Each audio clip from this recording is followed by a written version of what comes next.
Hi friends, ಇವತ್ತಿನ ವಿಡಿಯೋದಲ್ಲಿ 7 cup barfi ಹೇಗೆ ಮಾಡೋದು ಅಂತ ನೋಡ್ಕೊಳ್ಳೋಣ. ಅದಕ್ಕಿಂತ ಮುಂಚೆ ನನ್ನ ಚಾನಲ್ಗೆ ಸಬ್ಸ್ಕ್ರೈಬ್ ಮಾಡಿಲ್ಲ ಅಂದರೆ ಪ್ಲೀಸ್ ಸಬ್ಸ್ಕ್ರೈಬ್ ಮಾಡಿ. 1 ಕಪ್ ಆಗಷ್ಟು ಕಡಲೆ ಹಿಟ್ಟು, 1 ಕಪ್ ಆಗಷ್ಟು ತೆಂಗಿನಕಾಯಿ ತುರಿ, 2.5 ಕಪ್ ಆಗಷ್ಟು ಸಕ್ಕರೆ ತೊಗೊಂಡಿದ್ದೀನಿ.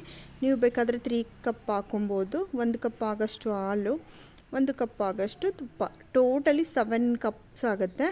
ಇದನ್ನ ನೀಟಾಗಿ ಮಿಕ್ಸ್ ಮಾಡಿ ಸ್ಟವ್ ಮೇಲೆ ಇಟ್ಟು ಒಂದು 25 to 30 ಮಿನಿಟ್ಸ್ ಮೀಡಿಯಮ್ ಫ್ಲೇಮಲ್ಲೇ ಈ ಥರ ಸ್ಟಿರ್ ಮಾಡ್ತಾ ಬರಬೇಕು.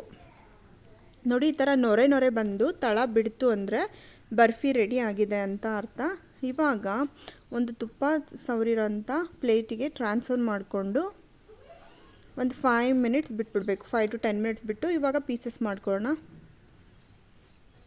ನೋಡಿ, ಇವಾಗ ಪೀಸಸ್ ಮಾಡ್ಕೊತಾ ಇದ್ದೀನಿ. ನೋಡಿ ಎಷ್ಟು ಚೆನ್ನಾಗಿದೆ 7 ಕಪ್ ಬರ್ಫಿ. ತುಂಬ ಟೇಸ್ಟಿಯಾಗಿರುತ್ತೆ. ಒಂದ್ಸತಿ ಟ್ರೈ ಮಾಡಿ.